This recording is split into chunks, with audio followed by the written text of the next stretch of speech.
Hello bankers, very good evening. स्वागत है आप सभी का हमारे ऑफिशियल पीडब्ल्यू एप्लीकेशन में और आपके ऑफिसर्स जैब फाउंडेशन बैच में। ये क्लास आपके नवंबर मंथ में शेड्यूल जैब एग्जाम से संबंधित है और हमारी ये कोशिश है कि हम आपके कॉन्सेप्ट्स को और क्लियर कर सके इस बैच की मदद से।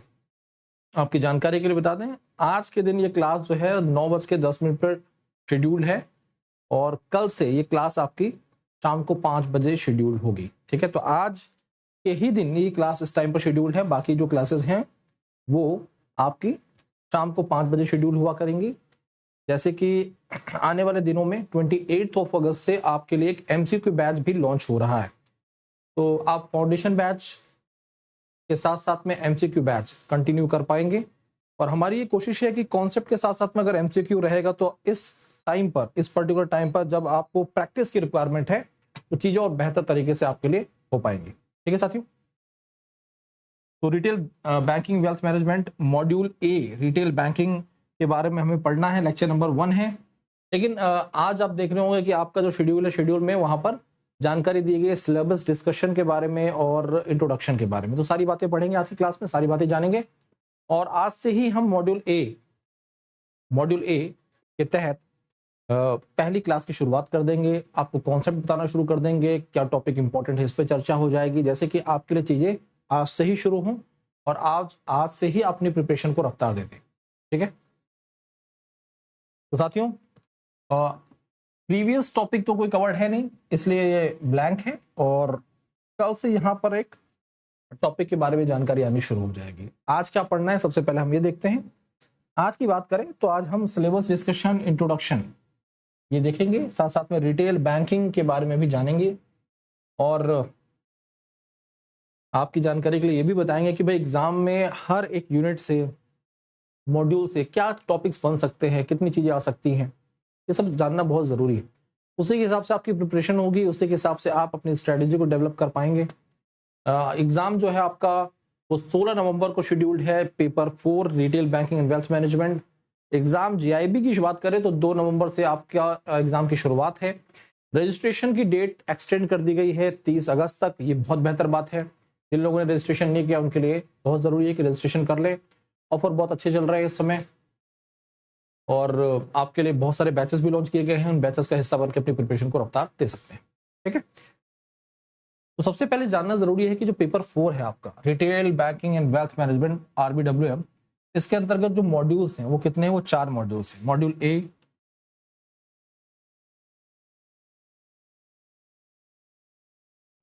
Module B, module C and module D. लेकिन अब मैं यहाँ पर रैंकिंग दे दूंगा कि कौन सा मॉड्यूल ज्यादा इंपॉर्टेंट है। नंबर 1 पर जो मॉड्यूल आता है वो है मॉड्यूल बी, जो इंपॉर्टेंट है, काफी खास है। ठीक है, आपके एग्जाम के नजरिए से। और मॉड्यूल डी दूसरे नंबर पर आता है। जब बात करते हैं मॉड्यूल ए और सी की, इनका जो वेटेज है वो बराबर है लगभग। तो ये तीसरे पायदान पर ये रहेगा और तीसरे पायदान पर इसको भी रखते हैं। तो ऐसा नहीं है कि ठीक है कि किसी से कोई कम चीजें आती हैं। हाँ, मॉड्यूल बी में टोटल नंबर ऑफ यूनिट की संख्या कितनी है? 12 यूनिट मॉड्यूल बी के अंतर्गत है।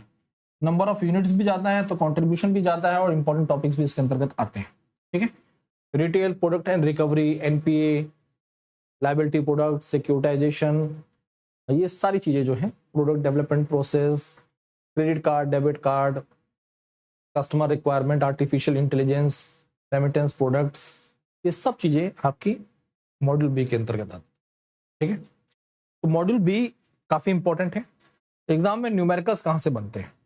देखिए, मॉड्यूल ए से न्यूमेरिकल्स बनते हैं, काफी न्यूमेरिकल्स पूछे जाते हैं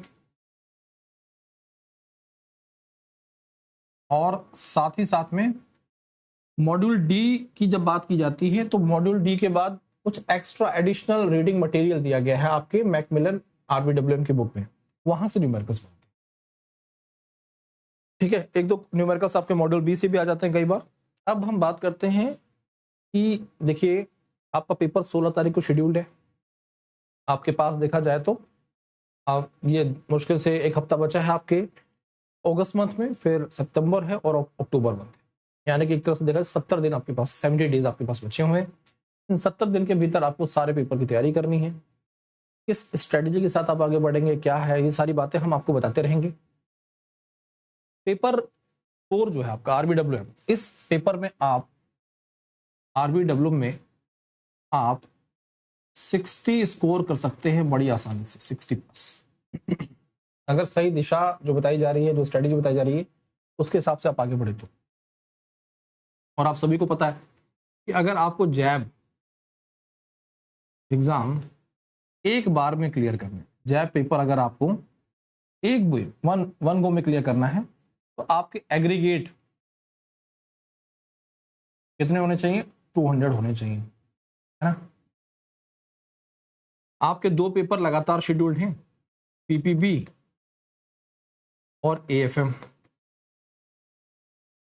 8 और 9 नवंबर को 8 और 9 नवंबर को ये 2 पेपर आपके शेड्यूल्ड है, लगातार है। इन पर आपको ज्यादा फोकस करना पड़ेगा, क्योंकि यही झटका दे सकते हैं। गैप कम होता है तो आप सब प्रोफेशनल हैं, समय कम वैसे ही कम आपके पास है, और किसी का ब्रांच जो है वो घर के 2 किलोमीटर पर नहीं होता, 15 किलोमीटर, 10 किलोमीटर, 20 किलोमीटर, 50 किलोमीटर तक का रेंज हो जाता है कई बार तो इस तरह से आपके लिए सबसे खतरे वाली जो है ना, वो यही है। ऐसा नहीं है कि आप अभी से अगर पढ़ना शुरू कर दे, जो हमारे बैचेस लॉन्च हुए हैं, अरविंद सर हमको पढ़ा रहे हैं, तो आपके लिए बहुत चीजें आसान हो जाएंगी। अब हम ये मान के चलते हैं कि 4 पेपर है, तो किसी एक पेपर में कम आ गए मार्क्स आपके, 45 46 आ गए किसी भी एक पेपर में, ठीक है, 45 आ गए, एक में आ गए 46 आ गए, लेकिन आपको पता है कि एग्रीगेट आपके 200 होने चाहिए। अगर आपने retail banking and wealth management में 60 स्कोर कर लिया है, तो ये जो यहाँ पे नंबर कम रहे हैं आपके 5 और 4, ये क्या हो जाएंगे? कंपनसेट हो जाएंगे, और इस तरह से क्या होगा कि आपका जैब का पेपर क्लियर भी हो जाएगा। तो इस एग्जाम में आप अच्छा स्कोर कर सकते हैं। मैं आपको बता दूं,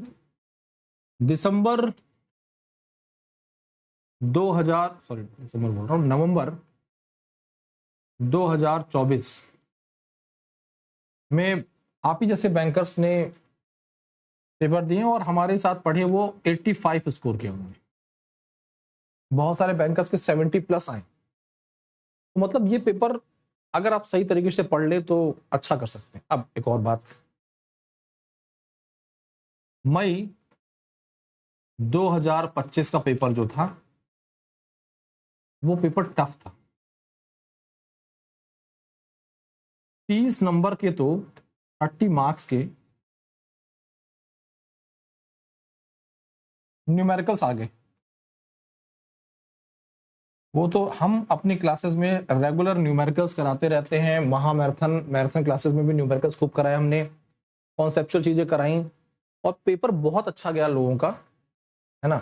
जो पेपर का लेवल आया उसके हिसाब से रिजल्ट जो आया वो काफी अच्छा रहा। तो हमारी कोशिश ये है कि अपडेटेड पैटर्न और सिलेबस के हिसाब से हम आपको पढ़ाएं, ठीक है।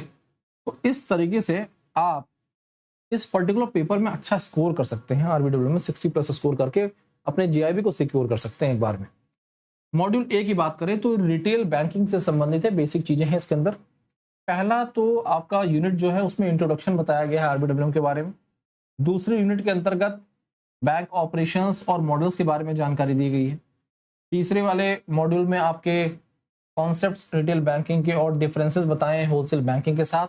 The last one is the branch profitability, the most important. तो मॉड्यूल A के अंतर्गत जो सबसे इंपॉर्टेंट यूनिट है आपकी, मैं उसे मानता हूं वो है 4th यूनिट, क्योंकि इसमें प्रॉफिट्स,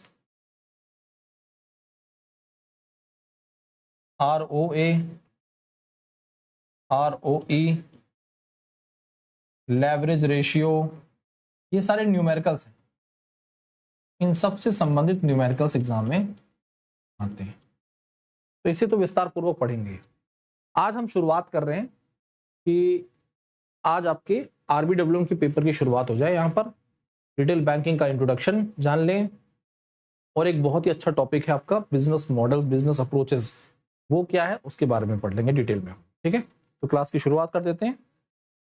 सबसे पहले रिटेल बैंकिंग के बारे में जानते हैं, ठीक है। रिटेल बैंकिंग होती क्या है? इस रिटेल बैंकिंग को हम कंज्यूमर बैंकिंग के नाम से भी जानते हैं, ये कई बार हम इसे पर्सनल बैंकिंग भी बोलते हैं। एक ऐसी बैंकिंग पद्धति जो कि financial services, banking services provide करती है इंडिविजुअल्स को और ग्रुप ऑफ इंडिविजुअल्स को, इंडिविजुअल कंज्यूमर्स को, ग्रुप ऑफ इंडिविजुअल्स को, लेकिन बिजनेसेस को नहीं, बिजनेसेस को नहीं। ठीक है, तो रिटेल बैंकिंग को आप कंज्यूमर बैंकिंग भी बोल सकते हैं, पर्सनल बैंकिंग भी बोल सकते हैं। रिटेल बैंकिंग के अंतर्गत फाइनेंशियल सर्विसेज प्रोवाइड की जाती हैं इंडिविजुअल कंज्यूमर्स को, कस्टमर्स को, ग्रुप ऑफ इंडिविजुअल्स को, बट नॉट बिजनेसेस को नहीं। हाँ, small businesses, very small businesses जो हैं वो इसके दायरे में आते हैं। ठीक है, तो देखिए, bank caters to online offline individual consumers, financial services क्या प्रोवाइड की जाती हैं वो आप सभी को पता है। खासा राफा के साथ साथ में डेबिट कार्ड, क्रेडिट कार्ड सुविधाएं और बेसिक डिपॉजिट फैसिलिटीज, ये सारी चीजें रिटेल बैंकिंग के अंतर्गत ही आती है। ठीक है, जनरल सी बात है, ये आपको पता होगा। जब भी आप रिटेल बैंकिंग की बात करते हैं तो सबसे पहले हम बात करते हैं कस्टमर। बैंकिंग इर्द गिर्द किसके घूमती है? कस्टमर के। कोई भी बिजनेस हो गया कस्टमर के आसपास ही घूमेगा, क्योंकि उन्हीं से उन्हें क्या चाहिए? प्रॉफिट निकलता है उनका। तो हमें बैंकिंग के अंतर्गत सबसे पहले कस्टमर को पहचानना जरूरी है कि उसकी नीड क्या है, उसकी रिक्वायरमेंट क्या है। देखिए, किसी एक किराना स्टोर पर बहुत सारे टाइप के कस्टमर आते होंगे जो एक महीने का पूरा सामान इकट्ठा लेके चले जाते हैं। कुछ लोग आते हैं जो एक हफ्ते का ले जाते हैं, कुछ लोग आते हैं जो डेली ले जाते हैं। समझ रहे हैं? रिक्वायरमेंट्स जो हैं, नीड जो हैं, वो इनकम के आधार पर डेवलप होती हैं। तो इनकम के आधार पर कस्टमर को सेगमेंट किया जाता है और फिर उसी आधार पर कस्टमर्स को हम क्या प्रोवाइड करते हैं? सर्विसेज प्रोवाइड करते हैं। तो इसे बोलते हैं कस्टमर सेगमेंटेशन। वैसे तो देखा जाए ये मॉड्यूल बी का टॉपिक है, लेकिन रिटेल बैंकिंग में जो सेवाएं दी जाती हैं वो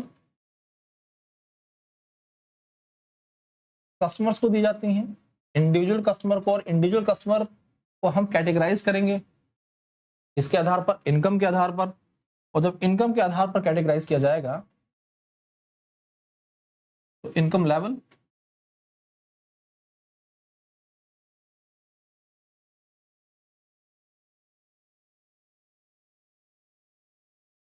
लाख पर एनम, और कस्टमर सेगमेंट। इनकम जो है वो मान लीजिए 2 से 10 लाख है ना, 10 से 50, 50 से 400, 2 से 10 लाख का जो सेगमेंट है इसमें बहुत भीड़ है, बहुत ज्यादा लोग हैं, इसलिए इसे क्या बोलते हैं? Mass market.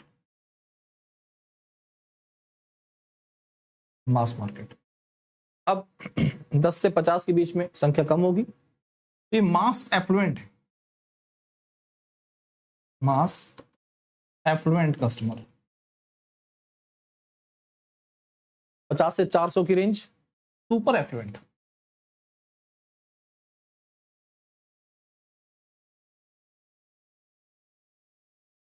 Super effluent.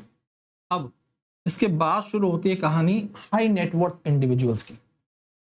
तो 400 से 4000, 4000 से 1,20,000 एंड अबव 1,20,000। तो इसी तरह से कैटेगराइज भी किया गया है इनको। 400 से 4000 HNW की कैटेगरी है, high net worth individual. Super HNW और अल्ट्रा HNW। Ultra HNW। ठीक है,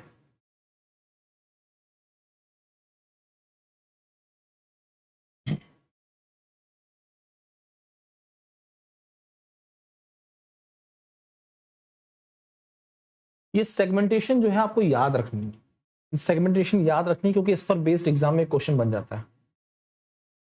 ये इनकम लेवल याद रखिए, 2 से 10, 10 से 50, 50 से 400, फिर उसके बाद HNI शुरू होता है, 400 से 4000, 4000 से 1,20,000, 1,20,000 से अब mass market, mass affluent, super affluent, HNI, super HNI और अल्ट्रा HNI। ठीक है, तो हमने इनकम के आधार पर कस्टमर को सेगमेंट कर लिया। और सेगमेंट करने के बाद हम उनको उसी प्रकार की सेवाएं देते हैं, उनकी नीड, उनकी रिक्वायरमेंट को समझते हुए। अब हम समझ रहे हैं यहां पर अगली बात कि फीचर्स रिटेल बैंकिंग की क्या है। ये are the main features of retail banking. Customer oriented services, सीधी सी बात है, हम individual customer, group of individual को सर्व कर रहे हैं। जो सेवाएं दी जा रही हैं किसके बेस्ड होंगी, वो कस्टमर फोकस्ड होंगी। तो retail banking focus on providing financial services directly to individual customers, house hold, rather than business और कॉर्पोरेशन। हम समझ चुके हैं। लार्ज कस्टमर बेस, भाई अगर हम देखिए रिटेल बैंकिंग के अंतर्गत कस्टमर बेस जो है वो बहुत बड़ा है। हमारे देश की पॉपुलेशन बहुत है, कस्टमर बेस बहुत बड़ा है। अगर हम देखते हैं होलसेल बैंकिंग को, तो उनका कस्टमर बेस क्या है, छोटा है, क्योंकि वो क्या कर रहे हैं, बिजनेस पर्पज से लैंडिंग ऑपरेशंस कर रहे हैं, बिजनेस पर्पज से सर्विसेज प्रोवाइड कर रहे हैं। हमारे देश में हर कोई तो बिजनेस पर्सन है नहीं। तो रिटेल बैंकिंग के अंतर्गत जो है कस्टमर बेस बहुत बड़ा है। It caters to a wide population leading to a large number of accounts and transactions. ठीक है। अब स्टैंडर्डाइज प्रोडक्ट्स का मतलब है कि बड़ी भीड़ को कॉमन प्रोडक्ट्स सर्व किए जाते हैं। सेविंग अकाउंट सबको चाहिए, करंट अकाउंट सबको चाहिए, आरडी एफडी सबको चाहिए, हाउस लोन सबको जरूरत है। तो product such as saving accounts, fix deposits, personal loans, credit cards, mortgages, ये स्टैंडर्डाइज एंड ऑफर किए जाते हैं मास स्केल पर। High volume low value transaction, समझिएगा, वॉल्यूम के हिसाब से देखा जाए, यानी कि नंबर ऑफ ट्रांजेक्शन की बात करें तो वो तो बहुत ज्यादा होते हैं, लेकिन ट्रांजेक्शन की जो वैल्यू होती है वो कम होती है। अब ये जो पॉइंट है, ये रिटेल बैंकिंग और होलसेल बैंकिंग की जब डिफरेंसेस को पढ़ते हैं आप, तो वहां पर पूछ लिया जाता है कि रिटेल बैंकिंग और होलसेल बैंकिंग की डिफरेंस बताइए। तो वहां पर दिया गया होगा जरूर कि जो वॉल्यूम ऑफ ट्रांजेक्शन होता है वो रिटेल बैंकिंग में क्या होता है, ज्यादा होता है, वैल्यू ऑफ ट्रांजेक्शन कम होता है, जबकि इसके उलट होता है किसमें, होलसेल बैंकिंग में। तो वही लिखा हुआ है यहाँ पर, retail banking deals with a very high number of relatively small value transactions, multiple delivery channels. Customer बहुत बड़ा है, कस्टमर तक पहुंचने के लिए हमें डिफरेंट डिफरेंट टाइप के डिलीवरी चैनल्स की रिक्वायरमेंट होती है। ब्रांच बैंकिंग, ठीक है।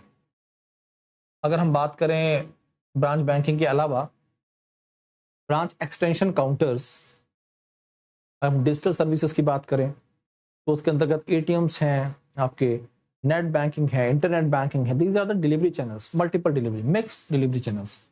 Services are provided through branches, ATMs, internet banking, mobile apps and call centres. Technology driven, heavy use of digital banking. आप देख रहे होंगे कि डिजिटल बैंकिंग लगातार देश में आगे बढ़ रही है। मोबाइल बैंकिंग, इंटरनेट बैंकिंग के माध्यम से सेवाएं प्रोवाइड की जा रही हैं। रिजर्व बैंक ऑफ इंडिया के द्वारा आप देखेंगे तो आरबीआई के द्वारा इस पर आधारित डिजिटल पेमेंट इंडेक्स रिलीज किया जाता है। क्या रिलीज किया जाता है, डिजिटल पेमेंट इंडेक्स, डीपीआई बोलते हैं इसे। और लगातार साल दर साल ये इंडेक्स ऊपर की तरफ जा रहा है, मतलब हमारे देश में डिजिटल पेमेंट लगातार अग्रसर है, आगे बढ़ रहा है। Deposit mobilisation, retail bank obviously बात है डिपॉजिट एक्सेप्ट करते हैं, उसको मोबिलाइज करते हैं मार्केट में, मनी का मोबिलाइजेशन के द्वारा माध्यम बहुत बड़े स्तर पर होता है। Credit provisions, they provide retail loans like housing loans, car loans, personal loans, education loans and credit card facilities also. ये क्या है, क्रेडिट डिसबर्समेंट। अब आगे बात कर रहे हैं फी बेस्ड सर्विसेज। देखिए जब भी कोई भी सर्विस प्रोवाइड की जाएगी तो उसको कुछ चार्जेस लिए जाते हैं, उसे आप फी के तौर पर समझ सकते हैं। ये बैंकों की इनकम का एक सोर्स भी है। तो जब हम बात करते हैं ना कि बैंक की इनकम क्या है, नेट इनकम, बैंक की नेट इनकम में फी इनकम भी आती है। तो बैंक क्या करते हैं, जो भी सर्विस प्रोवाइड कर रहे हैं उस पर फी वसूलते हैं, आप सभी को पता ही है। तो फी बेस्ड सर्विसेज है बिसाइड्स इंटरेस्ट इनकम। देखिए बिसाइड इंटरेस्ट इनकम, अब इंटरेस्ट इनकम समझ लीजिए, ये बैंक है, बैंक के द्वारा लोन दिया जा रहा है, तो लोन पर क्या रिसीव होगा, इंटरेस्ट रिसीव होगा। और बैंक डिपॉजिट एक्सेप्ट कर रहा है, तो डिपॉजिट पे क्या देना पड़ेगा, इंटरेस्ट देना पड़ेगा। तो इसका जो नेट है वो क्या है, उसे बोलते हैं हम लोग net interest income, net interest income. Short में बोला जाता है NII। ये तो बैंक का इनकम हो गया, इसके अलावा और भी तो इनकम होगी, इसके अलावा वो इनकम है फी इनकम कहलाती है। Beside interest income, banks earn from charges on services like remittances, fund transfer, ATM use, insurance distribution, mutual funds, इनसे कमीशन आता है। तो ये फी बेस्ड सर्विसेज हैं। रिलेशनशिप बैंकिंग, हम बात कर रहे हैं यहाँ पर किसकी, CRM की, कस्टमर रिलेशनशिप मैनेजमेंट, इंपॉर्टेंट है। रिटेल बैंकिंग के अंतर्गत इस प्रकार के कई सिस्टम्स यूज होते हैं, CRM है, MIS है, MKIS है। रिलेशनशिप बैंकिंग ये बहुत जरूरी है। बैंक जब भी कस्टमर से इंटरेक्ट कर रहा है तो कोशिश ये होनी चाहिए बैंक की कि क्या लॉन्ग टर्म के लिए कस्टमर को रिटेन किया जाए। ठीक है, ऑर्गेनाइजेशन गोल के पॉइंट ऑफ व्यू से, ऑर्गेनाइजेशन प्रॉफिट के पॉइंट ऑफ व्यू से, banks aim to build long term relationship with customer by cross selling multiple products, loan, insurance and risk diversification. Since loans are spread across a large population number of individual borrowers, इसके बारे में बता चुके हैं कि भाई retail banking का जो कस्टमर बेस है वो बहुत बड़ा है। तो अगर 100 लोगों को लोन लिए गए हैं तो छोटे छोटे लोन बांटे गए हैं, यानी कि लोन का जो साइज है, टिकट साइज है वो कम है। 10 लोन भी अगर डिफॉल्ट कर रहे हैं तो रिस्क जो है अगर देखा जाए तो वो क्या हो जा रहा है, मिटिगेट हो जा रहा है, क्योंकि बड़ी पॉपुलेशन में ये सेवाएं दी जा रही हैं। वहीं अगर होलसेल बैंकिंग में देखें, अगर एक लोन भी डिफॉल्ट होगा तो वो बड़ा नुकसान देगा, उसे बोला जा रहा है risk diversification. Since loans are spread across a large number of individual borrowers, risk of default is diversified compared to corporate lending. Regulatory compliance, retail banking operations are strictly monitored by central banks like RBI in India to protect customer interest protection। ठीक है, तो ये तो हो गए features retail banking के। अब retail banking जो एक्टिविटीज है, रिटेल बैंकिंग जो एक्टिविटीज हैं, तो हमारे देश में जो बैंक्स हैं, हमारे देश में जो बैंक्स हैं वो एक तरह से देखा जाए आप उसे कैसे कैटेगराइज करते हैं, ऐसे सरकारी बैंक, पब्लिक सेक्टर बैंक्स और प्राइवेट बैंक्स, है ना। प्राइवेट बैंक्स, सरकारी बैंकों की बात करें तो संख्या कितनी है, 12 में 11 जो है वो नेशनलाइज बैंक और एक है स्टेट बैंक ऑफ इंडिया, ठीक है, SBI। प्राइवेट बैंकों की संख्या अगर बात करें तो यहाँ पर कैटेगराइज बहुत सारी आ जाती हैं। एक तो हो गए प्राइवेट बैंक, आपके प्राइवेट शेड्यूल कमर्शियल बैंक। दूसरे कौन से हो गए, अब जैसे इंडियन प्राइवेट बैंक है और फॉरेन बैंक्स।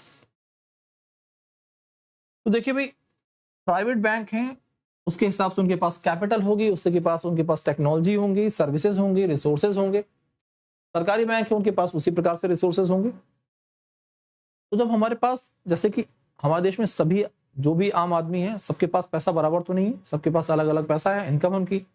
वैसे बैंकों की जब बात करते हैं तो बैंकों के पास भी जो कैपिटल है, जो असेट है, जो इनकी इनकम है वो भी अलग अलग है।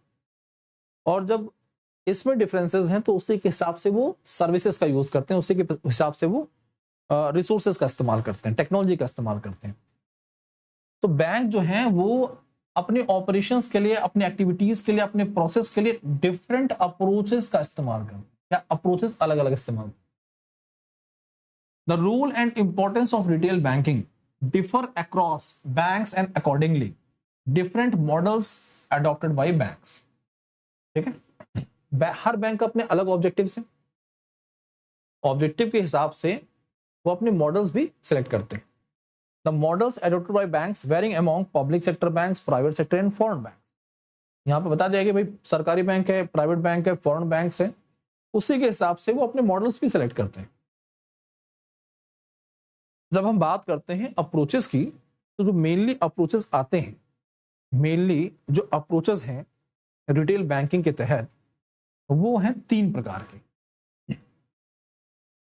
Strategic business unit approach, SBU approach, departmental approach and integrated approach. ये 3 प्रकार की अप्रोचेस है, ठीक है। SBU, departmental and integrated approach, ये 3 अप्रोचेस आती हैं। SBU अप्रोच जो है आमतौर पर बड़े प्राइवेट बैंक्स और फॉरेन बैंक्स के द्वारा यूज किया जाता है। क्यों? क्योंकि उनके पास अच्छी खासी कैपिटल है, मार्केट में जो भी वो बैंक प्रोडक्ट एंड सर्विसेज सर्व कर रहे हैं, और वो प्रोडक्ट जो उनके बहुत पॉपुलर प्रोडक्ट हैं उन पर और कंसंट्रेट करने के लिए, उनकी और मार्केटिंग के पॉइंट ऑफ व्यू से प्रॉफिट जनरेट करने के लिए वो क्या करते हैं, वो सेपरेट यूनिट तैयार कर देते हैं। जैसे कार्ड तैयार कर दिया, एसबीआई कार्ड है, ठीक है, म्यूचुअल फंड कर दिया, लाइफ इंश्योरेंस कर दिया, these are the different different units. और इन यूनिट को प्रॉपर फ्लेक्सिबिलिटी दी गई है कि आप अपनी स्ट्रेटेजी खुद तैयार कर रहे हैं, रिसोर्स हम आपको हेल्प करेंगे, गाइडेंस हम प्रोवाइड करेंगे जरूरत पड़ने पर। आप अपनी स्ट्रेटेजी, प्लान्स, ये सब आपके ऊपर डिपेंड करता है। तो इस प्रकार का अप्रोच कहलाता है एसबीओ अप्रोच, जहां पर एक बड़ी इंडस्ट्री, बड़ा कॉर्पोरेशन प्रोडक्ट बेस्ड यूनिट तैयार कर देता है और उन्हें फ्लेक्सिबिलिटी देता है कि आप उससे अपने लेवल पर ऑपरेट कर सकते हैं। उनका मैनेजमेंट अलग है, पेरेंट बैंक जो है, पेरेंट जो कॉर्पोरेशन है, वो उसमें ज्यादा इंटरफेयर नहीं करता है, ठीक है। इस प्रकार की अप्रोच क्या कहलाती है, एसबीओ अप्रोच। हमारे देश में गिने चुने सरकारी बैंक, प्राइवेट बैंक बड़े जितने भी हैं, वो एसबीओ अप्रोच ही यूज कर रहे हैं। फॉरेन बैंक्स एसबीओ अप्रोच ही इस्तेमाल करते हैं। फिर आता है डिपार्टमेंटल अप्रोच। डिपार्टमेंटल अप्रोच का मतलब क्या है, विद इन द ऑर्गेनाइजेशन हम डिफरेंट डिपार्टमेंट सेग्रीगेट कर दे रहे हैं। इसके लिए अलग अलग कंपनी नहीं तैयार कर रहे हैं, एक ही ऑर्गेनाइजेशन है, उसी ऑर्गेनाइजेशन में हमने अलग अलग फंक्शंस बेस्ड, फंक्शन के आधार पर सेपरेट यूनिट तैयार कर दें। अकाउंट, फिनेंस अलग है, मार्केटिंग अलग है, सेल्स अलग है, ऑपरेशंस अलग है, इस तरह से आईटी अलग है। इंटीग्रेटेड अप्रोच जो होता है वो मिक्स अप्रोच बोल सकते हैं हम उसको। ये आमतौर पर छोटी जो संस्थाएं, छोटे बैंक्स हैं, स्मॉल बैंक्स हैं, पेमेंट बैंक, वो यूज करते हैं, ठीक है। वो एक ही चैनल के माध्यम से ज्यादा सर्विसेज प्रोवाइड करने की कोशिश करते हैं, क्योंकि वो सेपरेट यूनिट अगर तैयार करना चाहते हैं तो फंडिंग, पैसा भी ज्यादा लगेगा, रिस्क भी बढ़ जाएगा। वो इंटीग्रेट अप्रोच यूज करते हैं, इंटीग्रेटेड अप्रोच, ठीक है। आज की क्लास जो है हमारी, वो हम आप तक आज केवल एसबीओ अप्रोच के बारे में पढ़ेंगे। डिपार्टमेंटल और इंटीग्रेटेड अप्रोच को हम कल के दिन पढ़ेंगे, ठीक है। आज पहली क्लास है, इतना ही रखते हैं, फिर आगे से बढ़ाएंगे इसे। हाँ, इस अप्रोच को शुरू करने से पहले मैं क्लास के बारे में जानकारी दे दूं। आज जो है क्लास आपकी, ये बाय मिस्टेक 9:10 पर शेड्यूल्ड है, ठीक है। आज only for today, only today, tonight हो गया भाई अब तो, है ना। टुडे समझ लीजिए, केवल आज के दिन, ओनली फॉर वन डे। आपकी क्लास जो है वो शाम को 5 बजे होगी, 5 PM कल से, ठीक है। 5 PM पर क्लास होगी। 28 तारीख से आपके लिए 9:30 बजे MCQ बैच RBWM को शुरू होगा, 28 तारीख से, ठीक है। अब शुरू करते हैं एसबीओ अप्रोच। मैंने आपको बता दिया कि जो आमतौर पर ऐसी संस्थाएं जिनके पास अच्छा खासा कैपिटल है, पूंजी ज्यादा है, असेट ज्यादा है, वो इस प्रकार के अप्रोच का इस्तेमाल करते हैं, क्योंकि उनके पास इन्वेस्ट करने के लिए अच्छा पैसा है। मार्केट में कस्टमर बेस बहुत ज्यादा है एज कंपेयर टू बाकी बैंक्स। या तो कस्टमर बेस बहुत ज्यादा हो, पैसा ज्यादा हो, या फिर पैसा ज्यादा हो आपके पास। SBO approach aims at dividing the business on lines of strategy business unit. तो बिजनेस को स्ट्रेटेजिक बेस पर सेपरेट यूनिट्स में तैयार कर दिया है। जैसे स्टेट बैंक ऑफ इंडिया अपने बैंकिंग ऑपरेशन को, जो जनरल बैंकिंग है वो तो एसबीआई अपना कर रहा है, लेकिन कार्ड बिजनेस जो है उसके लिए अलग संस्था है, म्यूचुअल फंड के लिए अलग है, लाइफ इंश्योरेंस के लिए अलग है, ठीक है। एचडीएफसी हो गया, हाउसिंग के लिए अलग है, कार्ड्स के लिए अलग है, एचडीएफसी स्टैंडर्ड अलग है, ऐसे ICICI. These are the large public and private sector bank in India. उनके पास अच्छा खासा कैपिटल है, उसी के हिसाब से ये अपना सब मैनेज कर रहे हैं। तो इसीलिए बोला गया कि एसबीओ में क्या, जो बिजनेस है उसको हम स्ट्रेटेजिक लाइन पर सेपरेट यूनिट्स में डिवाइड कर देते हैं। ये जो यूनिट्स हैं एसबीओ, ये ऑटोनोमस डिविजन्स होती हैं, इस पर पेरेंट बॉडी जो है उसका कोई ज्यादा कंट्रोल नहीं है, फ्लेक्सिबिलिटी दे रखी है। Small enough to be flexible, इतने छोटे यूनिट से फ्लेक्सिबल, और इतने बड़े हैं कि इन पर, इनके परफॉर्मेंस पर अगर कोई बाहर का फैक्टर इंपैक्ट डाल रहा है तो उसे कंट्रोल करने के लिए राइट्स भी इनके पास है। तो SBI can be defined as the profit centre which focus on product offering and market segment An SBU can be a business unit of a large corporation or it can be a business unit in itself. तो समझिए इनको profit centre क्यों बोला जाता है? SBO को profit centre इसलिए बोला जाता है क्योंकि ये प्रोडक्ट बेस्ड मार्केटिंग कर रहे हैं और उससे प्रॉफिट जनरेट करने की कोशिश कर रहे हैं। मतलब मार्केट में किसी एक सेक्शन, एक प्रोडक्ट बेस्ड मोनोपोली तैयार करते हैं और उससे प्रॉफिट जनरेट करते हैं, इसलिए इनको प्रॉफिट सेंटर का भी नाम दिया जाता है। As per research study followed by number of banks comprising of public, private and foreign banks, the SBU approach is adopted by only few public sector banks. Their business model is alignment with the private sector banks and foreign banks. ठीक है, अब यहां पर SBO के बारे में थोड़ा detailing में सारी बातें आपके सामने एक बार में रख दी जा रही हैं। इन्हीं को स्टेटमेंट के आधार पर आपके सामने सवालों में रखा जाता है और फिर पूछा जाता है कौन सा स्टेटमेंट गलत है। तो SBO approach aims at dividing the business on lines of strategic business unit. ये तो हो गया सेपरेट यूनिट में। ये ऑटोनोमस यूनिट्स होती हैं, autonomous divisions, small enough to be flexible and large enough to exercise control over the factors affecting its long-term performances. SBO can be defined as a profit center which focus on product offering and market segment. An SBU can be a business unit of a large corporation or it can be a business in itself. ठीक है, तो साथियों ये सारी जानकारी आपकी SBU से संबंधित थी। अब डिपार्टमेंटल अप्रोच और इंटीग्रेटेड अप्रोच की बात करें तो वो पढ़ेंगे हम कल शाम को 5 बजे डिटेल में पढ़ेंगे हम लोग साथियों उनके बारे में। ठीक है, तो आज की इस क्लास की बात करें क्या क्या पढ़ा हमने। सबसे पहले तो हमने सिलेबस का डिस्कशन किया है, रिटेल बैंकिंग का इंट्रोडक्शन पढ़ा आपने,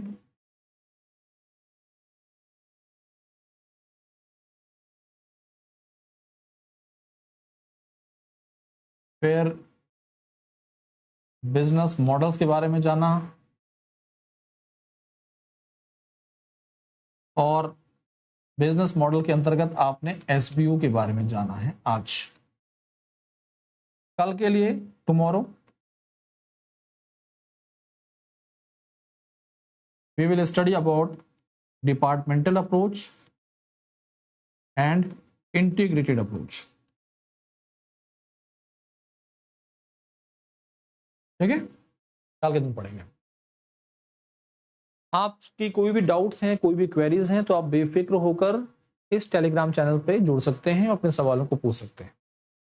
JIB_CIB भास्कर सर, इसके साथ अपने आप को जोड़ लीजिए। कोई दिक्कत, कोई परेशानी, बेफिक्र होकर अपनी दिक्कतों को साझा कर सकते हैं। एक और खास बात, कल से ये क्लास जो है कल से ही आपको शाम को 5 बजे मिलेगी। 5 PM पर आपके लिए क्लास होगी कल से, फ्रॉम टुमारो ऑनवर्ड्स। ठीक है, from tomorrow onwards this class officers JAB foundation batch will be scheduled at 5 PM।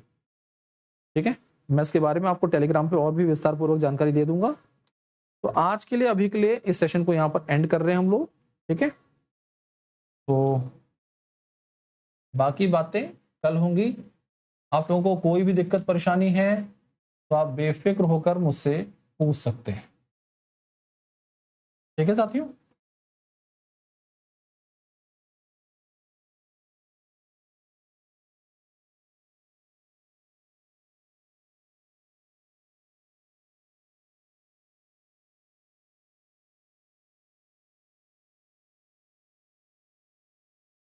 तो thank you for joining the session. Session के एंड में एक फीडबैक फॉर्म आता है, उस फीडबैक फॉर्म को जरूर फिल किया करिए। सेशन समझ आ रहा है, सेशन अच्छा लग रहा है